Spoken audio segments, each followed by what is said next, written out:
Vivek Ramaswamy, the man who is teaming up with Elon Musk to slim down the federal government, well, he has a history of trashing Musk, calling him a circus monkey for China who kisses the ring of Xi Jinping. Oh no, Elon Musk and Vivek have a little beef from a year ago. Everything's over, blah.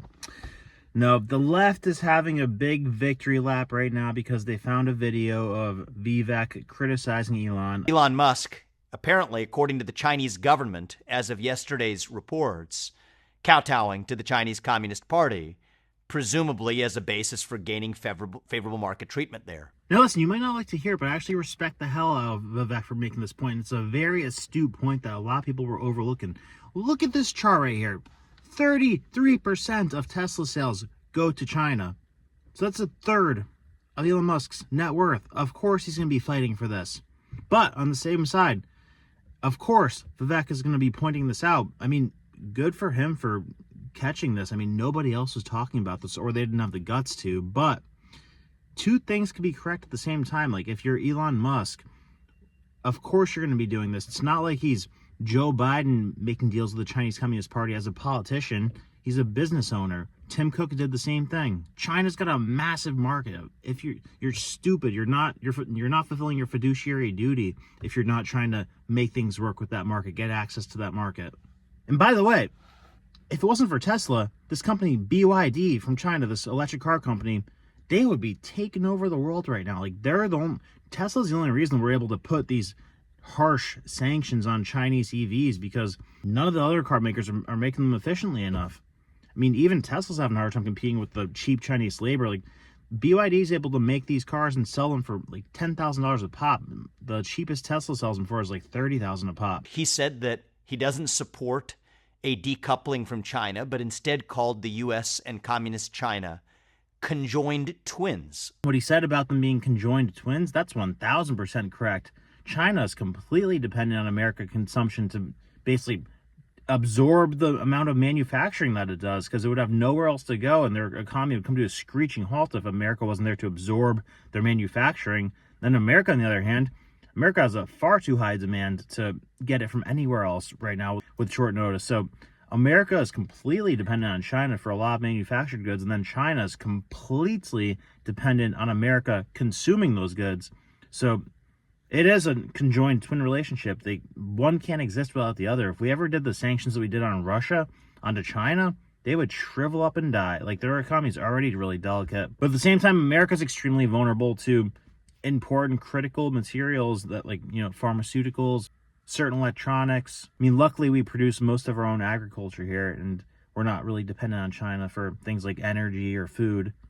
But the shelves in Walmart would dry up really quickly if we were not getting manufactured goods from China. It's part of a continued, and I think concerning pattern of a number of American CEOs, but even let's just stick to Elon in the case of Tesla.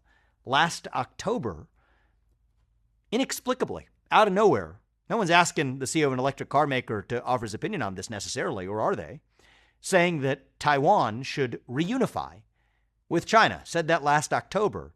All right, so that's a very dangerous comment. He was totally out of line for saying that. I'm completely against Elon speaking foreign policy in such a strong way, in such a critical country, I guess you could say. I guess we technically don't recognize Taiwan as independent, but we don't recognize it as part of China either, because that's something that China's willing to go to war over. I mean, I don't think that they actually would, because they're in a pretty delicate position, but Taiwan is like their Ukraine. It declared independence after World War II. If Taiwan falls under the control of China, that's big problems for the world. Huge amount of semiconductors come from Taiwan. Most of you guys know that. And then it's a critical military base in the South China Sea. But see, here's where this ties into what Trump is trying to do with tariffs. So right now, the CEOs of these companies are in a position where they have to basically kowtow to China in order to have access to the market, because there's no incentive, there's no leverage. So if we had a president that had the backs of our companies and that fought to make it a level playing field with having access to China's market the same way they have access to our market, then the CEOs wouldn't have to make political statements like this or kowtow to China, because believe me, China wants and needs access to our market. They will bend over backwards for us if we put them in a position where they have to. They are not going to lose access to our markets. They will not let that happen. They will make whatever deal necessary in order to keep access to our market. So I could see a scenario if Trump is aggressive enough and if he has the right support, that he could make it so that CEOs don't have to do these things in order to maintain or gain access to China's market, because any CEO in the world is going to want access to China's market. That's like, I would imagine, almost 20% of global GDP. I think the US is like 25 to 30%. So that's how we fix that problem. I mean, that is a problem. It is not okay that CEOs are making political statements on foreign policy just to gain access to China's market. That's totally unacceptable. But at the same time, they're in a position where they have a disadvantage because China has complete unfettered access to America's market. That's not the case with China. American companies don't have complete unfettered access to China's market. They have to basically incentivize China to give them that access to their market, because China's not a consumer-based economy. It's a manufacturing-based economy. America's a consumer-based economy. But that's kind of getting off into the weeds. Well, now the conservatives in the U.S., what do they see? Conservatives love hero worship in the United States. They're worshiping their latest hero. I respect, by the way, a lot of what Elon Musk has done. I've been one of his biggest champions and proponents for what he's doing for the cause of free speech via trying to transform Twitter.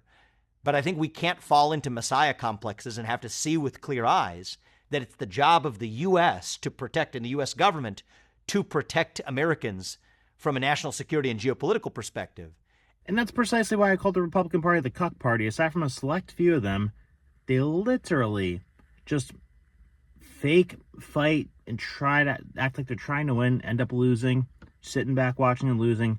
And they literally go in whichever direction the wind is blowing. And that means making sure that we don't allow our own companies to be turned, by the way, subsidized companies at that. Think about the number of American subsidies that flow to a company like Tesla or another electric car company, to be turned into pawns for the CCP. But not to worry.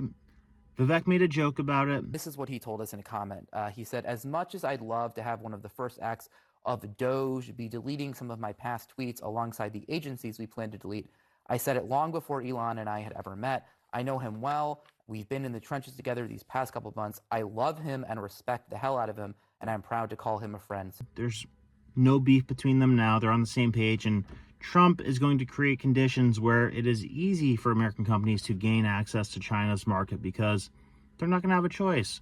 We have the leverage. We just haven't been using it for the last 50 to 70 years.